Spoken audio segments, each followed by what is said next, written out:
Yo, what's up, guys? It's the new sensation, Bigger Notation here, and today we've got a very special guest with us, none other than the King of Invoker himself and number one Legends fanboy, as well as a close friend and teammate of mine, Mr. Peter Dance. How you doing today? Hello, I'm doing great. Thank you very much for the kind opening. Of course, man. Got to represent you to the fullest. And yeah, Exactly. you've recently just come off an amazing regionals performance yourself. Tell us how it went. Sure. So I mean, literally the tournament wrapped up a couple hours ago, so you'll have to forgive me a little bit. It's still a bit tiring. But yeah, I did top 32 with Trunks. Very close to that sort of top 16 area, which is a real shame. Just losing my last game, which probably cost me that. But yeah, I for a change, I played yellow, and it's not a color I tend to play a great deal, but I'm still happy with a top 32 performance. I think we had I think 180 odd signed up, and I think 160 odd end up playing. I think so. Yeah, Good number. something like that. And was it 5-3 that you ended up finishing? I can't remember if it was Yeah, 7 or 8 yeah. My rounds. No, it was 8 rounds. Yeah. So it was 5-3. I finished. Because like I say, my last game obviously I was at 5-2, and then I was hoping to finish on 6-2. But unfortunately, I wasn't good enough on this occasion. Well, still very, very good showing from yourself, of course. And I guess the first question to ask is, why did you opt to play Trunksgeta? I know, obviously, you're a fan of your alt win cons with Blue Beerus and Invoker. So, Yeah, what incentivized the switch there? exactly. I mean, because I feel like we're going to go back to a red format, and I didn't really want to jump on Sin or anything. And I've been meaning to play yellow like properly for a little while.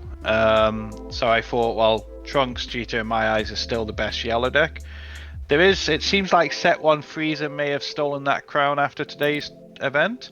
However, until then, before then, I still felt it like it was the best yellow deck, and I just thought, you know what, let's just try out yellow and see how I feel about it. And I did actually enjoy it because I am a control player at heart, and yellow is obviously a control color. Well, Yeah, of like this at course. least. Yeah, and I mean, Trunksgeta is always going to be a strong pick until something drastic really changes, I feel like. Yeah, Um, and it's got some new toys from set 20, yeah, and obviously there's the new champ pack card, or I'm not sure if it's called champ pack, but the new ones anyway. So yeah, it's exactly. just getting stronger as well. All that new generic yellow support. Um, Was Exactly. there any particular matchups that you were worried about kind of going into the tournament that maybe you'd prepared to play against and you'd found a bit tough in testing or anything like that? I would say, I mean, I didn't play test the yellow decks as much as I've been play testing blue. So when I've been playing blue, obviously Android 21 was always my like really evil to play against. So Yeah, at first I wasn't sure how yellow would play into it. I did play against Android 21, and I felt like it was fine. It was definitely easier than playing blue because obviously there's less things for them to tap down. But I would say because I don't own the 8-drop Vegeta counterplay card, I was worried the most about SS4. yeah, And also, I mean, Sin it can be quite difficult, but for me, because I didn't have all the new cards, I was scared probably the most about SS4, to be honest. yeah. I mean, that's a fair analysis. All right, well, yeah. If you want to take us through your deck and your card choices, I'll probably take a bit of a backseat here because I've not played any Trunks Cheetah. But you can go ahead and explain your thought process behind the deck, man. Yeah, wait, you need to start doing. But yeah, I'll show you the deck and then I'll talk about the matchups I played against. Um, Obviously, I'll go through a little bit about each card because I don't want to take too much of your time. But obviously, anyone's welcome to message me if you want to know anything more. Um, but yeah, Trunks leader, very standard. Swings, draws a card, and then you can either awaken at 4 life, you draw 2 cards, or which you tend to do is the alternative awakening condition. So when you have a 1-drop Vegeta on the field, you can put him underneath. You go down to 6 life and you draw a card, which is really strong. So that's how you and you want a Vegeta underneath him because of his activate battle, which I'll get to in a second. So yeah, you don't really want to be awakening at 4. You want to awaken turn 2 with this deck.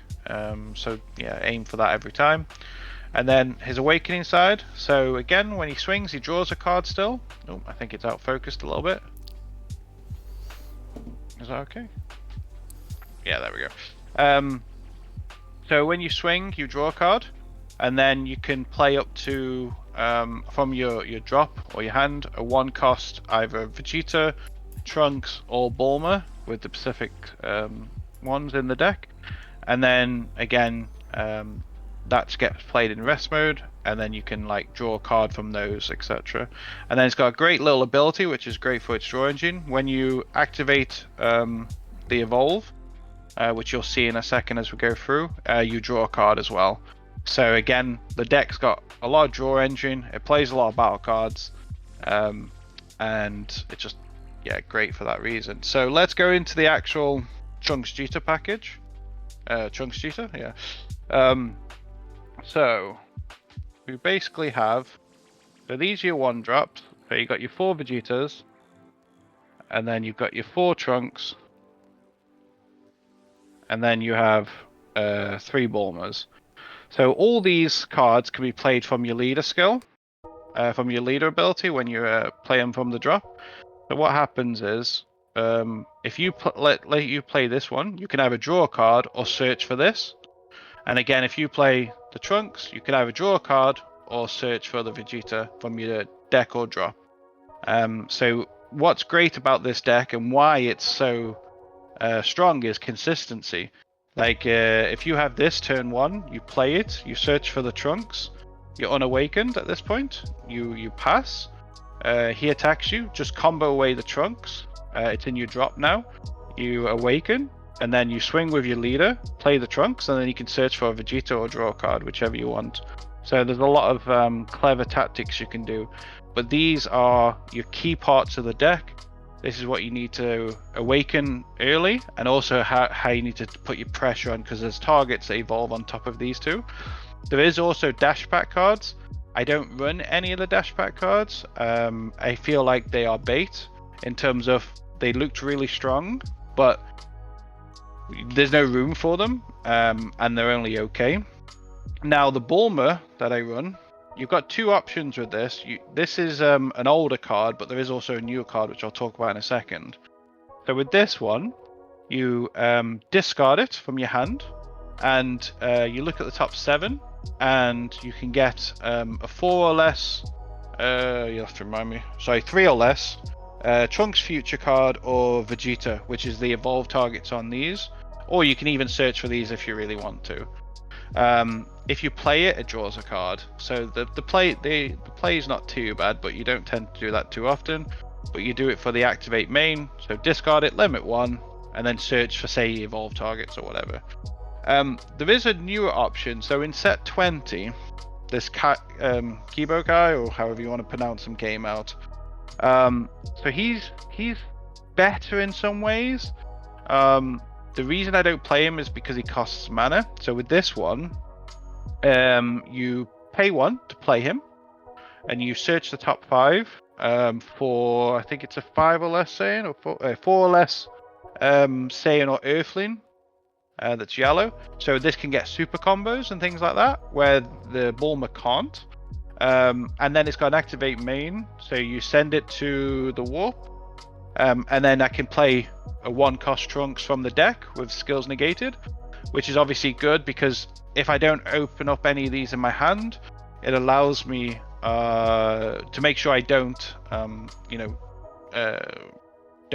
brick. But there's other ways I can do stop that anyway, so it's an alternative. Personally, I'm going to stay with the Bulmas because I think 1 mana is a lot to spend in yellow. As a blue player, it wouldn't be a problem because I can untap so much. But as a yellow player, it's I think it's too expensive personally. Now let's talk about the evolve targets. So you've got the Vegetas and you've got the Trunks. So remember, you swing with your leader, you play one of these, and then what you can do is pay 1 to evolve this on top, and then you draw 2 cards. This particular one, Vegeta, it's a 20k. You swing at your opponent, and then you can KO something, ignoring barrier in rest mode, which is amazing. Barrier removal in rest mode, perfect.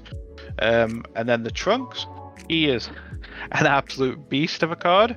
So this is barrier blocker, and your opponent's first card, so bear in mind it also hits unisons, gets played in rest mode. If they're clever, they can potentially work around it with barrier and stuff, since we can't switch it to rest mode, because that's the key. It's the switch to rest mode.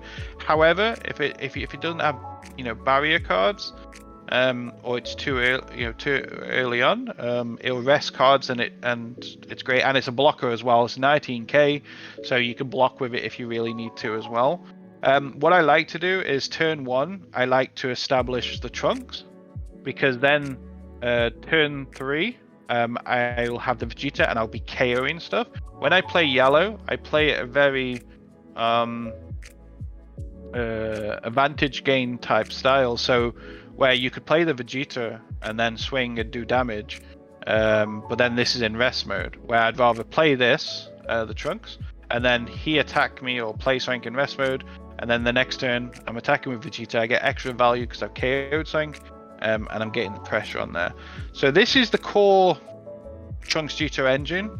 I wouldn't really change any of these ratios. You could go down to 2 Bulma if you really needed the room, because I will say this is a 51 card list, because of a few of the new cards I am missing. But yeah, it's 51 at the moment, and I wouldn't really swap any of those ratios. So let's go on to the best reason to play yellow. One of them is Meki Frieza. This is an amazing card. If you've got, it's normally a 3 cost, but it's also a 1 cost if you have 2 extra cards, either in the drop and or energy. So again, I normally charge 1 energy, 1 extra card, turn 1, and then let's say you played or you activated an extra card as well, then you've got 2 in the grave. This is then a 1 cost. And then anytime they want to swing with anything that isn't a unison, they've got a rest a card. So either an energy, rest a unison, rest a battle card. It's just amazing, and it is what makes yellow so great. I will say I would pack, but I don't own them, is the 8-drop Vegeta that came out in set 20. So I was thinking about adding 2 copies of that. So it would be 4 Mechis, 2 of the 8-drop Vegetas, which work very similar to Meki in terms of they've got to rest battle cards, rest cards in order to swing. So I would add 2, and then I would have 1 in the side. But since I don't own them, I'm not going to worry about that. But that is something I would do to improve the deck. I main deck 2 Black Smokes. I think this is an amazing card, and for a control deck like this, it's just extra power. But basically, I use it mostly to warp unisons, because it can warp 2 or less unison with 7 or less markers. You can also warp things ignoring barrier. So one thing is this deck struggles against with decks that run the slug engine, the one that stops you drawing, because a lot of the evolutions, part of the cost is to draw one. So if they put that down, it really slows you down, where at least with this, I can pay 2 and then kill something ignoring barrier, warp it, or warp a unison. But when I played it today, I literally only warped unisons with the card. It's amazing. And then because it's come off the ban list, I think Secret ID is the correct SCR for this. SCR may as well be the correct overrealm. I think there's a couple of options you can go for. I'm a big fan of Secret ID, so I'm personally going to use Secret ID. But like I say, that's your choice. And then you wouldn't be yellow if you wasn't running counters. I think counter is pretty broken, especially with this leader, because again, you can give your leader double strike by dropping the Vegeta, because it's going to activate battle. And yeah, these just help to cement victories. I did win a game because of this. He had 2 life. I swung with leader, countered, and then dumped hand with double strike on the leader. Cooler, always used in yellow, and it's great for a reason. Again, you don't want to go 2. I did try it at 1, but I felt 1 was too little, so I wouldn't recommend doing that. Now, we'll talk about 2 great BT20 editions. So one of them is this Boo. It's got a wall of text, but none of that works for this leader. So all you're doing is when you're at 4 energy, you pay 1 mana, or 1 yellow, should I say, and you bring it out. And it's a deflect 30k double strike. Like, who doesn't like that? I decided to drop the 8-drop, I don't know what the card's called, the 8-drop Trunks that you could put the Trunks and Vegeta cards underneath it to play it. It's got crit, and then it's got an activate battle that gives it triple attack, triple strike.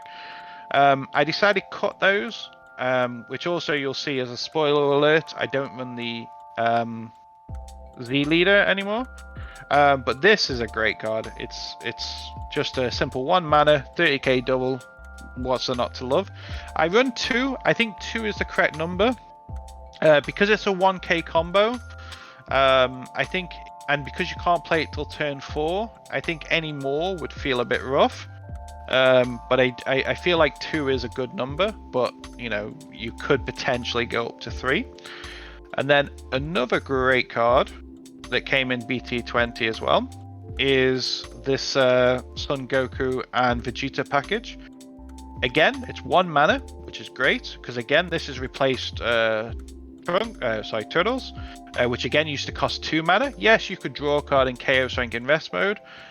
This doesn't draw, but it KOs Sonic Invest mode. But the best thing as well is it negates the skills of that card as well. So again, if it was indestructible, or it had some effect when it was KO'd, draw a card or something. But because this negates the skills first, and then KOs it, it's basically Final Flash as well built into it. So this is an amazing card. And again, it's just a simple limit 1. The 8-drop also has limit 1 as well. 1 mana, bring it out, 20k double strike, like just perfect. And again, same principle, like Turtles that used to cost 2 mana. So with yellow, all the BT20 stuff, the good thing is it's just helped its mana curve, because instead of paying like 2 mana for things, you're now paying 1 mana for things, which is very, very good. So I'm a big fan of that. Now, the SCR I think is always going to be Gohan. I think if you're playing Frieza set 1, I think the cooler SCR is most likely better. But in Trunks, I don't feel like it is. I feel like because your leader can get double strike, this FCR is the correct one for that reason. Because again, you know, you go up to 25 double, combo this for 30k, that's 55k double, and you've only used 1 card. Like, that's crazy good, crazy value. And then obviously the standard draw 2 bottom deck, or bottom deck card draw 2. Again, I wouldn't change the super combo. You could potentially go with the sparking one, but I don't think that's correct. Now, we need quite a few extra cards, but what I'll do before that is I'll talk about some one-offs that aren't extra cards. So I decided to run... I decided to make the call of running 2 Unisons. I wanted to run 2 Unisons, and I have 2 in the side deck as well, and I couldn't make up my mind which one of these I wanted, so I thought rather than adding 2 of one, I'll just add 1 of each. The idea is this one has saved me quite a lot, this Trunks one has, because it's -3, so for anyone that doesn't know, you pay 3 mana, bring it out, it's dual attack 20k, so it's quite nice. Attack twice, and then it's got -3, you draw a card, and then kill everything in rest mode. And which is an amazing board clear, especially if they've gone too ham on you. And then this one is more for the control matchups.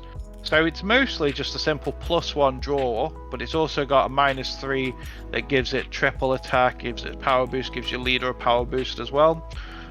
So these are kind of like these are fine. I don't use them very often, and I think that's kind of how the unisons can be played in this deck, more as like tech choices. It's like, oh, I need a board wipe. Okay, I'll pay 3 to wipe all the field. So that's kind of how I stand on unisons. They're more as just tech options.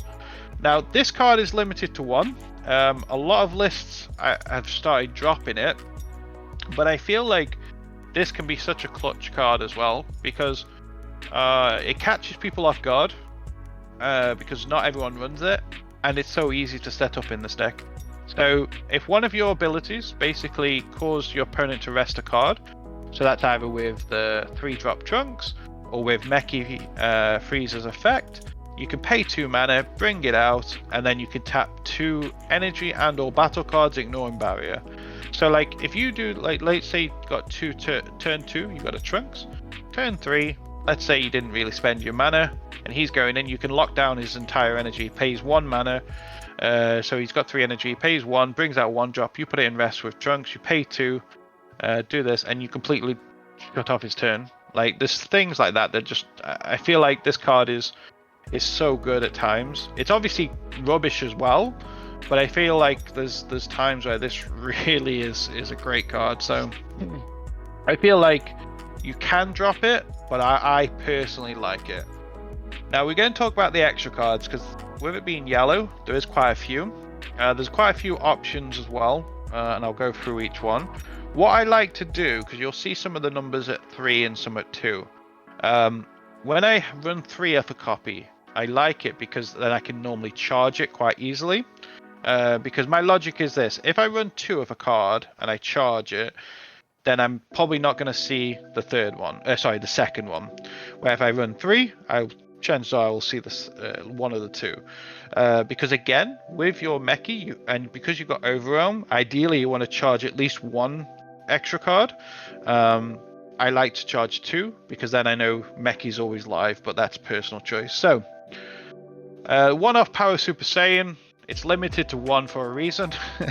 You can either use it as a hard negate, which I pretty much never do, or it's got an activate battle. If you've got an energy open or mono yellow energy, you can activate it for no mana. You draw a card and you rest a battle card or unison. Great card. Like, there's not a lot to say about this one. The Release from Evil. This was really good today. Someone dropped the cooler SCR on me, and I just released from Evil. Blanks all the skills. It doesn't negate the attack. Blanks all the skills, and it can't restand. Again, it's good against the red Vegetas as well.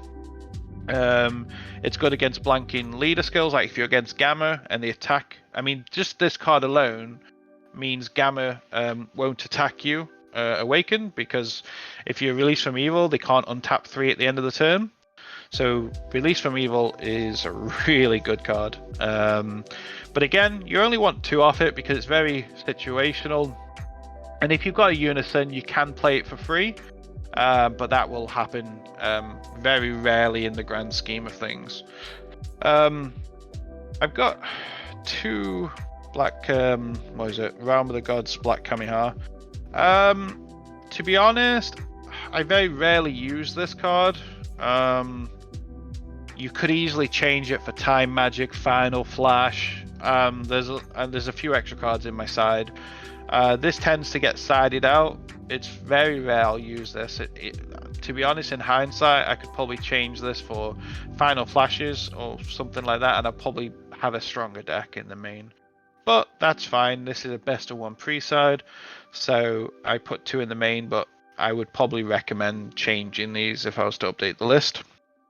Now these 2 I've got 3 offs, compared to all the others, the 2 offs. So T-Blow, absolutely, I love this card so much. For anyone who doesn't know, simple counterplay. If the battle card's game played is 3 or less, negates its skills, and then I can choose up to 1 battle card or Unison, and negates the skills for the turn as well, all in the counterplay step. Great card. Obviously it's there for the floodgates, so if against yellow or red or any other color, floodgates galore. And this, I would never go less than 3. I know some lists do, Personally, I think 3 is perfect. And I feel like this is probably could go down to 2.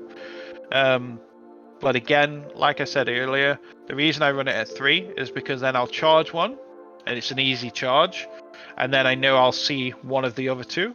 Where if I only had 2 and I charge one, I probably won't see the other one when I want it. So that's again personal choice. So this is 51 cards, as I've said. I would add 2 of the 8-drop Vegetos, which came in BT20, and then I don't know how many I would add yet, but I'd also add the Sin from the the prizing that we get from the regionals. The 4-drop Sin, I forgot its name, but I would add 1 or 2 of them as well. So, just talking about the Z deck. Now, one thing I've noticed with the Z deck for yellow is it's so expensive, and I barely use it. Maybe that's more of a playstyle thing, but yeah, I barely use it. This card, though, this always gets used. So this is the Vegeta. Perfect, because when you awaken, you go down to 6 life. You can then pay 1 for this, go down to 5, and then your token negates alive. So then you can go down to 4 very easily. And then obviously your super combos alive. So this one I play a lot, but it's a simple 1-1. So 1 Z energy, 1 energy. You bottom deck a card, and then you can take a live, draw a card. Absolutely perfect. And then because I'm yellow, I run 2 copies of Oolong. So this is great because it's a simple 1 mana 2 Z energy, and then I can copy, ignoring barrier, the attack power of something on the field. So if I have my SCR, that's 40k. I then copy this 40k, swing again, and then yeah, GG. Obviously, back in the day, you would have used it on Mira. Now, this one here is from the anniversary box, so it's, what is it, Gohan? Yeah, Gohan. This one is more of this is only in the deck because if I brick and I don't have a single 1-drop in my hand, either the Vegeta or the Trunks Future, then this gets me the Trunks Future. So it's a simple 2 mana 1 Z battle card. So again, you do it for your turn 2 play. It's got Deflect and Blocker. Not like this one really matters, but permanent, your yellow Trunks Future cards eventually cost a 1 game barrier. They have barrier anyway. Auto limit 1. When this card is played, I can place 1 card from my hand to the bottom of the deck. If you do, play up to 1 yellow Trunks Future. Entry cost 1 from the deck or drop, then shuffle your deck if you look through it. So again, I could play the 1-drop from my deck and then play the Vegeta, and then put the Vegeta underneath my leader, awaken. Absolutely amazing. So even though I've only got 1 copy of this, that's all you need, because to be fair, the deck's so consistent anyway. This is more of a backup just in case. And then it's got another ability, the last one, auto choose one of your Trunks Future cards in battle area. When this card attacks or activates blocker, use 1 card from underneath the chosen card in combo. It's not amazing, but it's just an extra effect. I've never had to play this today because I've always had my pieces, but I think it's important because your Z deck is not super important. I think it's very important to have this card.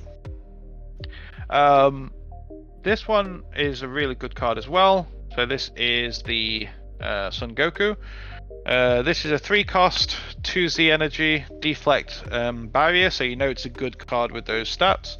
25k. When it's in rest mode, it's a bit like Poutine effect, but I get to choose. So when it's in rest mode, if you play a card with, I can place 1 of my Z energy from the Z deck, Z charge to the drop, and then I swap it to say rest mode or another card, for example. So again, it's just more resting abilities. It's not something that comes out too often, and also when it's played as well, I get to lock down something. So like their leader can't swing, for example, next turn. So this is a great one, but again, for 3 mana in yellow, it's just so expensive. But it does come up sometimes, you know, later turns, like turn 5 or something like that. Now these 2 I've added. So these are the Vegetas from the pre-release recently for set 20. The reason these are in here is, as I mentioned earlier, if someone drops Slug on me, it's really hard for the deck to deal with that, because obviously I can't draw. So with this card, basically it's got dual attack. I wish it had deflect though. When this card's played, I get to choose one of your opponent's battle cards, ignore and barrier and KO it. So again, I can kill the slug. Additionally, basically, if the card was in rest mode, it gets crit as well. So it basically becomes a 20 dual attack crit, and I kill the slug, which then allows me to start drawing. So in matches like that, again, it's 3 mana, far too expensive. I think the problem with, or the weakness of yellow, I think, is the Z deck. I think it's too expensive, personally. I think going forward, I would probably drop one of these for an extra Vegeta, especially if set 1 Freezer is becoming more popular because of Bloodlust, maybe. And obviously against T-Blow, but that's probably a personal choice. The more testing needs to be done with that. But your Oolongs are amazing, and then your Gohan is just in case method. And then lastly, just the side deck. I'll go through this quickly as well for you. So this is for the Android like 21 mostly, but also good against Kaiokens. Trunks, it's cunning card, so if they untap during their turn, they have to warp 5 for each one they untap. So again, it's against the 8-drop in Android 21, which was one of my concerns. Kaioken SCR. One off, you draw enough, it's fine, you'll see it. I mean, I sided it in and I saw it, so can't go wrong. Another one I originally put in for Android 21 as well is the Kutsukais. Again, they play tokens on your side of the field at the end of your turn. You pop this before they do that, and then the warping 2 each for each token. So again, it's a nice little cute play against that. Good against survival decks, or again, if you're in yellow and they're playing too many floodgates, again, it just makes them discard if they play a battle card with 20k or less power. It's a very nice little tech card. Now, I've also got 2 Death Blaster. This is a very good card, even though I didn't really use it much today. Or sided it in, should I say. I never actually played it, but this is very good.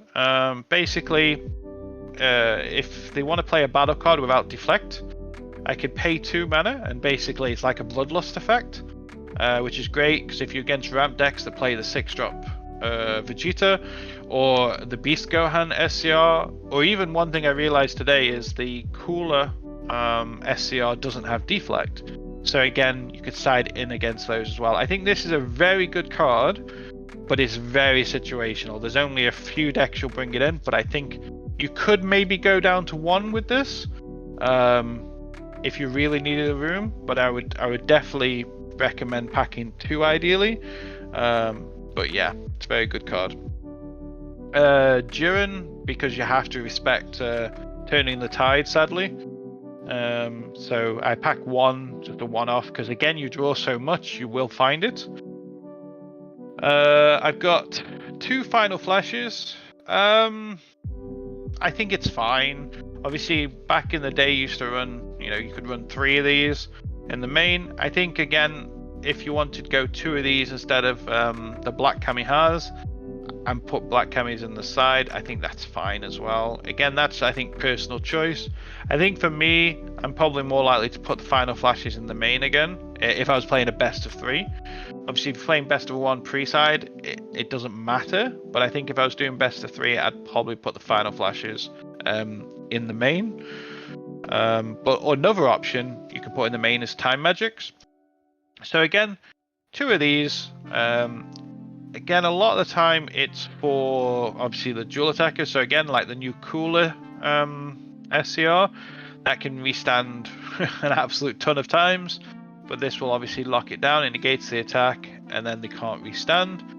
So that's the purpose of that. It's just a way of doing a sparking effect and locking down the battle card. So I've got 2 Vegeta Unisons, and again, this can come in clutch against a few decks like Kai, the black deck, because what happens is you -1, and then basically they can't attack with anything greater energy than what they've got. And obviously with Kai, a lot of it's 6 drops. So again, it just helps to reduce the amount of tax. Plus, because I don't have the 8-drop Vegetas, if I'm against like red SS4 and I drop this on turn 3, at least it means I'm not going to get 8 dropped that turn. So again, there's little things like that you can do. Whether or not that's right or wrong way to play it, but that's the way I did it, at least anyway.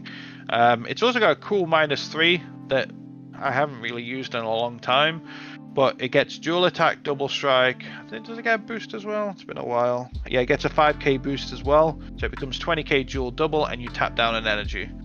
So again, they've got no. If they've only got one energy up, it's a nice little play as well, where you just -3, lock them down, dual double, happy days. I've got an extra black smoke in the side for unison heavy decks. And again, if I was against a yellow deck that I know runs the slug package, or AOD, I would probably bring it in for that matchup as well. But mostly I bring it in against unison decks. Now, 2 cards I've got here, which I think is incorrect to pack, was 2 Flying Nimbus. I think this is a mistake to bring this in. There is no go wide decks where this would be better than all my other floodgates I have. So this is incorrect, I think. I think this would be better as, say, Black Smoke. Not Black Smoke, sorry. Black Marseillan. Or again... Oh, that's it. Yeah, I think I put these in because I don't own the 8-drop Vegetos, because I was going to have like one in the side for that and stuff like that. So again, I think I just put these in last minute, just because I don't own the other cards I want to use. But yeah, that's the list. Obviously 15 card side, 51 main deck, but it would be about 53, 54. And then, do you want me to talk about matchups now, Ollie? Yeah, I'll just go ahead and bring myself back up on screen as well whilst you go over your matchups for the day. Yeah, that's all good. I can talk for days. So yeah, my matchups were pretty much what you'd expect to see and what I expected to see. So my first game, which was on stream, so shout out to Raiden Trade, who actually streamed the event. It was very nice to see they've done that, because obviously it's been quite a while since any of our regionals were streamed. Yeah, I think it's the first one since like back in COVID times or something. Yeah, I think card market ones were probably the last ones that got streamed, so it's very nice to see that again. So for anyone that wants to watch that, it's the first game. I played against Ivan from The Lookout. Shout out to them. So yeah, that was against SS4. It was a very good game, very back and forth. I won that one. I played against Red Sin after, and again, I won that one as well. I played against Set 1 Freezer. So this was my first encounter with the cooler SCR. But I had Release from Evil in my hand, so that's kind of saved me. So yeah, I won that one, and then I played against Kai, the black deck. I lost this one, but I feel like I shouldn't lose that matchup. So I think if I was more experienced with that matchup, I feel like again, I could be wrong because I don't know it enough, but it feels like it should be winnable. For me. Yeah, and I know you've obviously played Kai, so maybe you could chip in a little bit there, Ollie. Yeah, I think Trunks is one of the decks that is more resilient against Kai. It definitely can stand its own against that deck. Yeah, and the Unison's going to play a big part in that game as well. Yeah, my Unison. Yeah, if you're able to bring in those Vegeta Unisons and see them against Kai, it puts in crazy work against that deck. Yeah, exactly. So I think that's potentially a bit of lack experience on my side. I mean, obviously the player's going to be good, but you know, I lost, so that is what it is. I played against Gamma, which I won. I then played against another Freezer, but this time, sorry, when I say Freezer, it's obviously Set 1 Freezer. So this time I lost this one. I don't really remember exactly, but this was playing a slightly different package than the last Freezer I played against. And it was a very tough matchup, so I lost that one, unfortunately. And I played against Android 21. Oh no, I remember with the Freezer, it went to time, and so I lost a life. So it wasn't like we didn't get to finish our game sadly, because the Android 21 game I played after also went to time, but this one I won. He was at 1 life. To be honest though, if it didn't get called to time, I'm happy. You know, I don't mind saying I definitely would have lost. Um, definitely would have lost that one. But you know, time works against you and for you. Yeah, of And then course. my last one was against SS4 Gogeta. And I just got, in my eyes, I got battered on this one.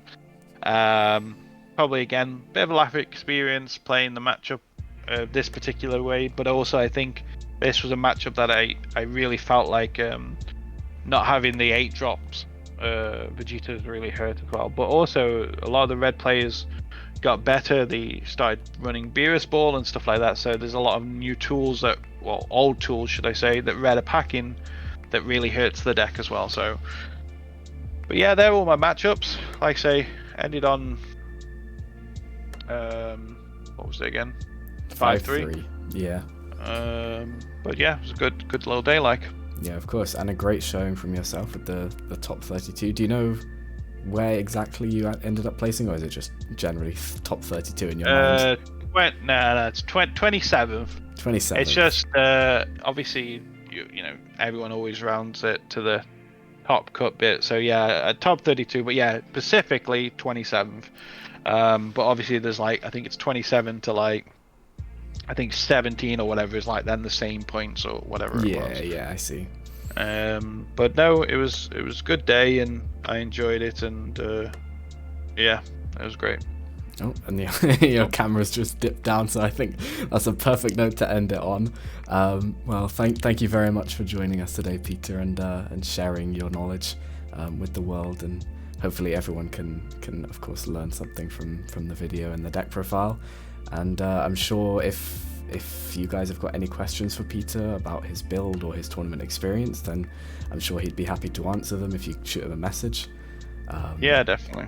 Yeah, that's great to hear. It's just going down It's again. going again. Sorry about this. That's all good. But yeah, other than that, thank you guys very much for watching. Do you want to say your goodbyes, Peter, to everyone watching? Yeah, definitely. So yeah, anyone's welcome to message me, talk about Invoker all day long, or if you want to talk to me about Yellow Trunks, and I can talk to you about Yellow Trunks. I don't know what's going on with this camera. So shout out to all my team, minus team. Woohoo. Of course. We're all this happy people down here, full of amazing players. Obviously we've got Ollie, number 2 world champion over here. Shout out to everyone I play with, all my opponents, my brother, everyone that supports me and watches me. Shout out to my old team 9 Life members who pretty much played Yellow a lot, so I learned a lot from like Mert and Can. So yeah, thanks for everyone for supporting me, and I'm sorry if I forgot you, but you're not forgotten in my heart. Oh, that's a lovely sentiment to end it off on. Well, like I said just now, thanks everyone for watching, of course, and we'll catch you guys in the next one, hopefully soon, with more deck profiles from Peter and the other team members. Stay super.